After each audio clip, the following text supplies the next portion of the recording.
Private payrolls coming in, the expectation was 75,000. We got 38,000, and there was a loss of 16,000 jobs in government, which I think Lauren mentioned. But again, you know, that 22,000 number, Charles, it's a weaker than expected number, and these revisions are pretty brutal.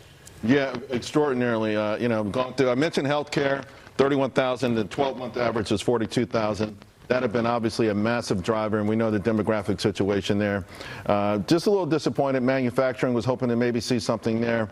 But it's just, I think for the most part, if there was a whisper number, and I'm sure there was, this might be right where the whisper number is. And this is a sweet spot, I think, from the market's perspective. You can see the major averages are moving higher. It's not so bad that we're thinking recession, but it's bad enough that we think maybe the Fed could be much more accommodative beyond September. Yeah, and also, too, Jody Biley, labor force participation rate, 62.3%. Your reaction? Yeah, so we're not seeing much movement in that number, which is disappointing and surprising, to be honest with you, Cheryl, because we're seeing that there is starting to be some increase in the weekly jobless claims. And so I like to look into that number and say, are we seeing more people say they want to participate in the workforce?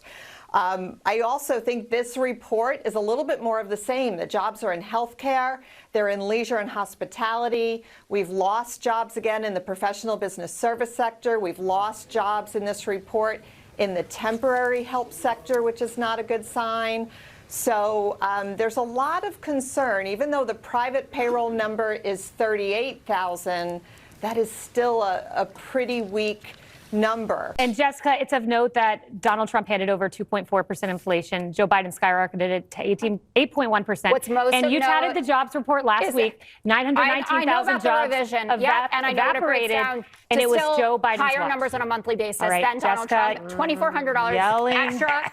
You're yelling. You just crosstalk doesn't change the data. 919,000 jobs evaporated, and it began on Joe Biden's watch. Trump's economy sucks. Last month, the jobs report was so bad that Donald Trump felt compelled to fire the head of the Bureau of Labor Statistics to distract from how bad the report was.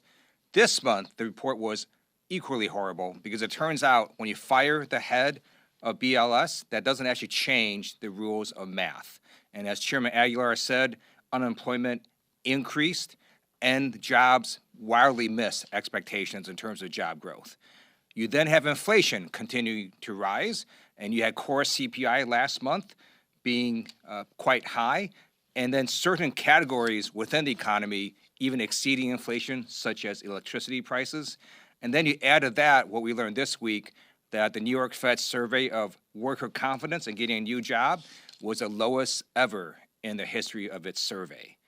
Now is exactly the wrong time to increase healthcare costs, and that's what Trump and Republicans are doing.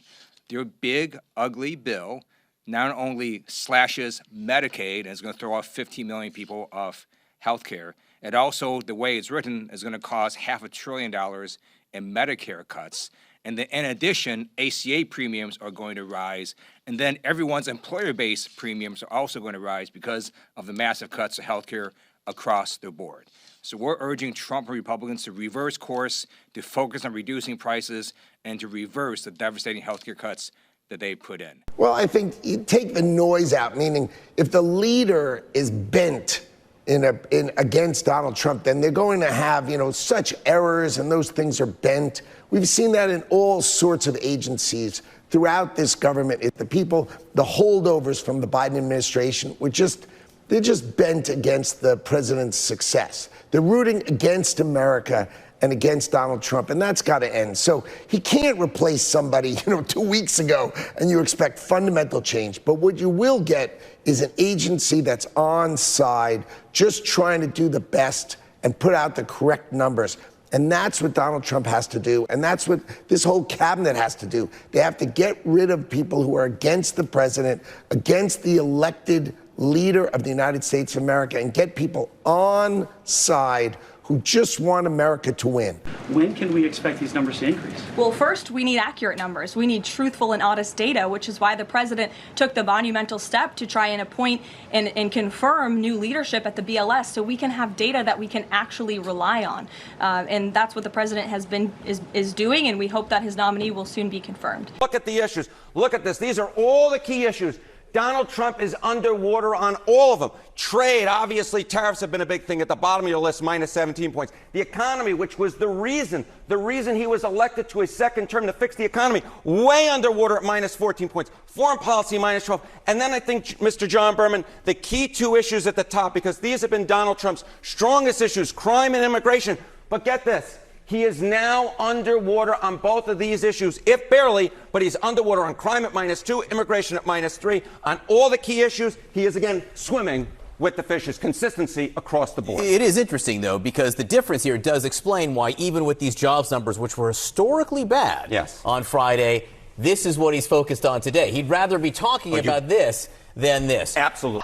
On the U.S. economy, there were 22,000 jobs added last month. The past 2 months of data were also revised down. You've said in interviews this week it suggests there's less momentum here than you thought. Has job creation stalled, and should the Federal Reserve be concerned about the jobs picture? Right. Well, first of all, the interesting thing about the jobs numbers, right, is that they had the biggest revisions in 50 years over the summer. And we came in with 22,000 in August.